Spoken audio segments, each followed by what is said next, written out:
cosmic microwave background radiation is definitely going to be included under the fraud section. Well, there's not one particular individual who's committed the fraud. There's definitely a knowing or unknowing conspiracy going on, because we've all heard the tale of Penzias and Wilson and their discovery and the involvement with pigeon droppings and all that nonsense. But we don't hear about how nothing is said about the large body of water that their ground-based telescope was situated near, or the fact that they didn't factor in any of the atmospheric water vapor in our atmosphere. And all of the space-based telescopes have been so suspiciously bandwidth processed and tampered with. The data has been so selected and cherry-picked so as to specifically avoid contradicting the Penzias and Wilson results from all those years ago, that it definitely smacks of collusion. With all the electrical phenomena in space, from stars to the filaments, all the double layers and Birkeland currents and plasmoids, and all the solar winds and stellar winds going on in space, all of those are emitting microwaves. Just like you plug your X-ray machine in every home you have a microwave that you can plug in, and it turns electrical energy into microwaves. So it's all electromagnetic radiation, it's all EM radiation. All of it is electrical phenomena, first and foremost. After that, after the obvious explanation, you could start looking for black holes or your gravitational theoretically caused, but all of that, none of that is really confirmed. All we know is that it should be electrical. So you've got all this foreground relative to what they allege, all this foreground electrical plasma, ionized plasma activity going on that will produce these microwaves, and also X-rays and gamma rays. To be honest, I mean, really, it's probably producing all of the anomalies that we're detecting on Earth. But the theoretical reasons given for them don't really hold up.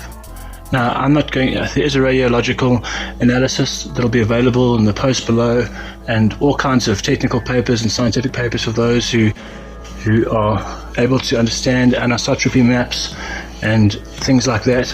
But for those of you who don't, I think the best explanation comes from Dr. Pierre-Marie Robitaille, and I'll let him explain it. And the surest way to learn the subject is to fully dissect each subtopic. It takes years of study to understand what cosmology has done in its evaluation of the microwave background. The papers are both complex and numerous. Thus, glancing at a few papers for a couple of hours is not sufficient. As a case in point, when I first started analyzing the microwave background papers, I read them over and over again. Each time I would mark the front pages with my initials.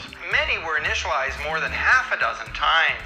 That is the difference between reading casually and actually trying to understand something critically. If you carefully study the earlier works on the microwave background and the results of the COBE, WMAP, and Planck satellites, you will come to recognize that such studies are filled with problems. I have previously stated that cosmology is not science. Eventually, physics itself will come to the same conclusion. Cosmologists claim to have created anisotropy maps associated with the early universe. They invoke that they have measured the first trillionth of a trillionth of a trillionth of a second after the Big Bang. In response, many of us can only endure the loss of reason.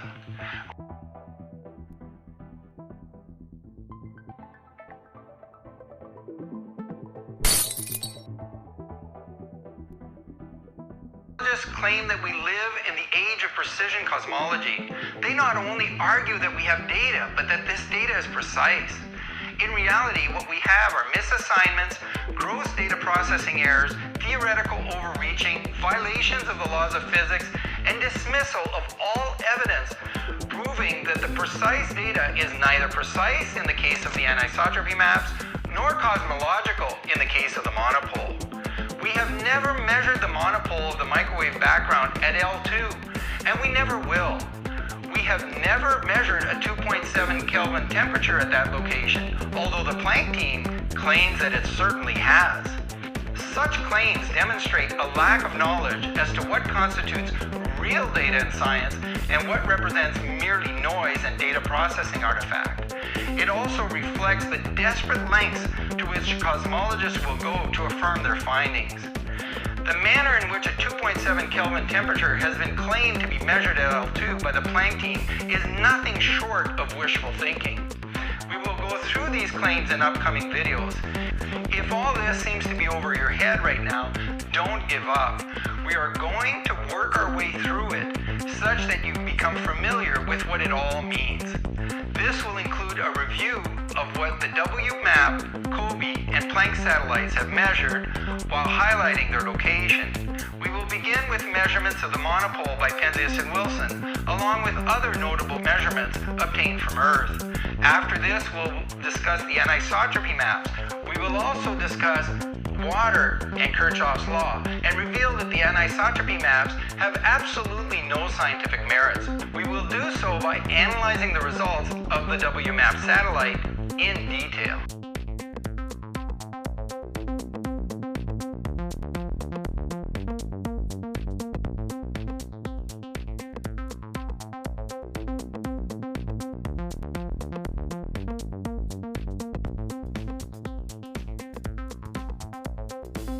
Two-dimensional, 2D, is purely conceptual, and four spatial dimensions, or 4D, is such a nonsense concept it cannot even be imagined. And no fourth dimension of space can possibly exist in reality or even be imagined to fold three-dimensional space towards. This often cited analogy of flatland used to persuade us of the false equivalence of taking conceptual 2D paradigm we imagine a living being could experience if sentient in 2D, which is not possible and wouldn't be equivalent even if it were, and projecting it that reality as if evidencing it in principle, our expected failing to imagine a fourth spatial dimension, as if it existed or could theoretically exist. Remember, nothing can exist in principle if we cannot imagine it, so we can't explain it in principle to someone or anyone if we can't imagine what it is we even are explaining. That's not communication. This is not a small obstacle when translating reality into a construct which is not even conceptually able to be described. What about strong theoretical evidence? Can mathematics be evidence? Or is the concept of any sort of hypothetical evidence an oxymoron? A contradiction in terms, like military intelligence? Well, it's time for you to decide that for yourself. It's time to look at the history and the thinking of the ideas of theoretical physics that has led us to a landscape of such utter nonsense and regression into big budget areas of scientific research. Nothing useful in any way can come from it. Simply put, it's either theoretical, in other words, an explanation of how, or it's hypothetical, using a set of circumstances we could methodically envision and reasonably find are likely to be in play, given findings in reality. It can also be evidence of part of all of it, either of those. So not even a contradiction by adopting a position on one or the other. But one thing is for certain, we cannot use either what's put forward as a hypothesis or theory in place of evidence called for by the scientific method, i.e. observations or measurements, or at minimum the test of time. This is obvious, of course, but I have to qualify how prosaic my position is. A central problem, multiple spatial dimensions. Mathematics, in this case, geometry for spacetime, and a special mention to the entire string theory movement, which is probably deserved, uses dimensions as degrees of freedom. That's all. No reason I can think of is inherent in there being an equivalence beyond the use of the word dimension to suggest any connection whatsoever exists between them and the spatial dimensions of volume in the three-dimensional space, which is just length, breadth, and height of volume. Or to plotting a framework that becomes manifest even when we plot on an X, Y, and Z axis, i.e. potentially all of the universe. So get a load of this. Finally succeeded and formulated its general theory of relativity. This turned gravity, the force we are all familiar with, into geometry, the curved geometry of four space-time dimensions. It was a beautiful theory, but a hard one to understand. The mathematics was unfamiliar, the physics seemed obscure, and any possible experimental consequences seemed few and far away. One of the physicists grappling with this new and remarkable theory of Einstein was Theodore Kaluza. Kaluza had been born into a vanished society, Silesia, as a part of Prussia under the German Imperial Kaiser. He grew up in the cultured university city of Königsberg, where his father was an academic, drinking long and deep from the intellectual values and traditions of German-speaking Europe and its great universities.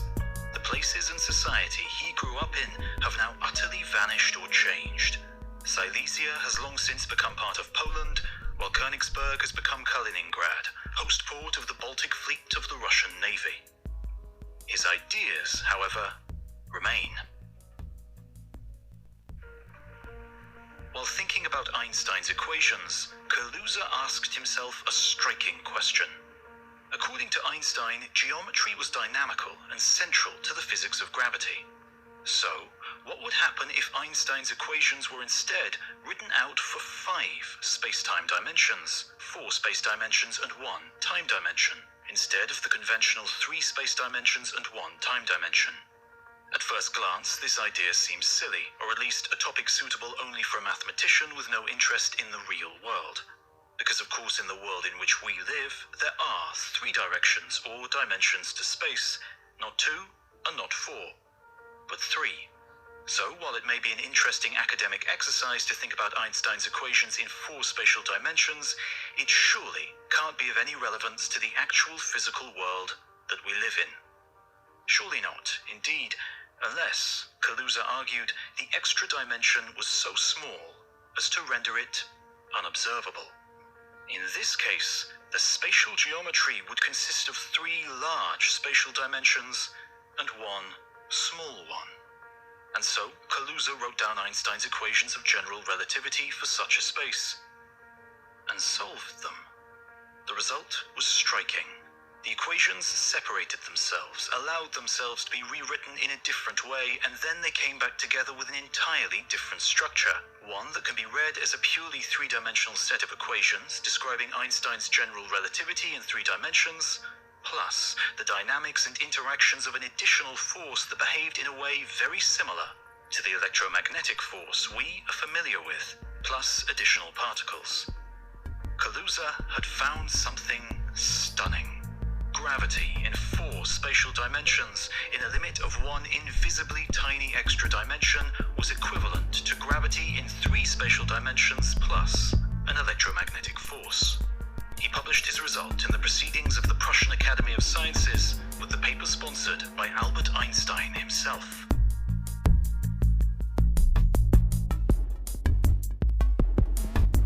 So we've been proposed the idea of magic beans by some, and they're using their mathematical sorcery to take aim at the big questions, such as it's been proposed that through the only cited property of space-time, the fabric, which is geometry, that gravity is manifest.